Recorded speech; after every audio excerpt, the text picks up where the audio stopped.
Hamas और Israel में घमासान की जंग जारी है और अमेरिका पुष्टपनाही में इसराइल फ़लस्तीनियों पर जुल्म के पहाड़ तोड़ रहा है। ऐसे में ईरान भी खामोश नहीं। ईरान ने अमेरिका को दो टूक अल्फाज में खबरदार कर दिया कि अगर इसराइल ने गजा में जंग जारी रखी तो वाशिंगटन भी बच नहीं पाएगा। गैर मुल्की मीडिया के मुताबिक जुमेरात के रोज़ अक़वाम मुत्तहिदा में ईरान के वज़ीर ख़ारजा हुसैन अमीर अब्दुल्लाहान ने कहा कि फ़लस्तीन में नस्ल कुशी का इंतज़ाम करने वाले इन अमरीकी सियासतदानों से साफ कहता हूँ कि हम खित्ते में जंग की तौसी का खैर मकदम नहीं करते, लेकिन अगर गजा में नस्ल कुशी जारी रही तो वाशिंगटन भी इस आग से नहीं बचेगा। ईरान के वज़ीर ख़ारजा ने कहा कि हमास ने ईरान से कहा है कि वो इसराइल के शहरी यरगमालियों की रिहाई के लिए तैयार है, लेकिन साथ ही हमास ने यह भी कहा कि दुनिया को इसराइली जेलों में कैद 6000 फ़लस्तीनियों की रिहाई के लिए भी दबाव डालना चाहिए। हुसैन अमीर अब्दुल्लाहान ने मजीद कहा, ईरान, कतर और तुर्किया के साथ मिलकर इंसानी हमदर्दी की इस अहम कोशिश में अपना किरदार अदा करने के लिए तैयार हैं और फितरी तौर पर 6000 फ़लस्तीनी कैदियों की रिहाई आलमी बरादरी की एक ज़रूरत और जिम्मेदारी भी है। उधर हिजबुल्लाह ने भी अमेरिका और इसराइल पर वाज़ेह कर दिया कि वो डरने वाले नहीं। हिजबुल्लाह ने अमेरिका को पैगाम देते हुए कहा कि दुनिया के तमाम लड़ाका बहरी बेड़े भी आ जाएं तो हिजबुल्लाह को हमास की हिमायत से दस्तबरदार नहीं करा सकते। लबनानी मीडिया ने दावा किया कि 20 रोज़ के दौरान इसराइल लबनान सरहद पर इसराइल के 17 फौजियों को हलाक किया गया, जबकि इसराइली मीडिया ने तस्दीक की है कि 7 अक्टूबर से जारी ऑपरेशन अल-अक्सा तूफान में उनके 309 फौजी हलाक हो चुके हैं, जबकि 224 अफराद ताहाल यरगमाल हैं। हमास ने जुमेरात को भी इसराइल के शहर तल अबीब समेत मुख्तलिफ मकामात को रॉकेटों से निशाना बनाया।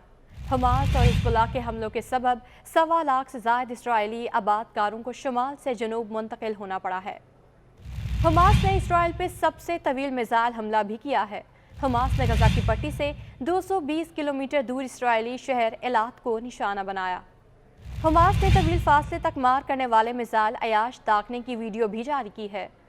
अब मीडिया के मुताबिक ये रॉकेट गजा से दूर इसराइली तफरीही मरकज़ एलात को निशाना बनाने के लिए इस्तेमाल किए गए। इसराइली फौज ने इस रॉकेट हमले की मार इसराइल के बाहर वाले इलाके तक हुई तस्लीम की है। अब मीडिया के मुताबिक हमास ने गुज़श्ता बरसों के दौरान अपने रॉकेटों की इस्तेदाद बढ़ाने के अलावा तादाद भी बढ़ाई है, जिसकी वजह से इसराइल को अब की बार हमास से हैरान कुन हमलों का सामना हुआ।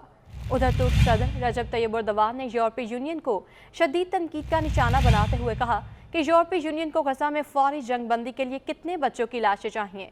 अंकारा में खिताब करते हुए तुर्क सदर रजब तैयब एर्दोगान ने कहा कि इसराइल सेल्फ डिफेंस की आड़ में गजा पट्टी में कत्ले आम सफाकियत का बाजार गर्म करने में मसरूफ है। इंसानी हकूक़ के अलमबरदार गजा पट्टी में जारी बर्बरियत और कत्ले आम को नज़रअंदाज कर रहे हैं। तैयब एर्दोगान ने सलामती काउंसिल को भी तनकीद का निशाना बनाया और कहा कि सलामती काउंसिल को मदाखलत के लिए कितनी मजीद बमबारी दरकार है। वाज़ेह रहे कि गजा पर इसराइली जारियत के 20वें रोज़ शहीद फ़लस्तीनियों की तादाद 7000 से तजावुज़ कर गई है।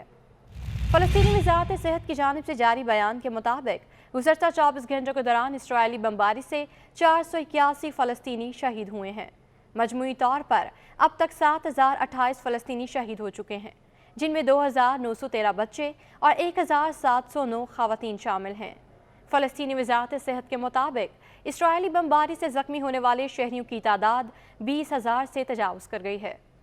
इसराइली बमबारी के बायस 940 बच्चों समेत 1650 फ़लस्तीनी लापता हैं, जबकि तबाहशुदा इमारतों के मलबे तले दबे होने का भी खदशा है। फ़लस्तीनी वज़ारत सेहत का कहना था कि इसराइली जारियत से अब तक 12 अस्पताल और 57 तिब्बी मराकज़ मुकम्मल तौर पर नाकाबिले इस्तेमाल हो चुके हैं।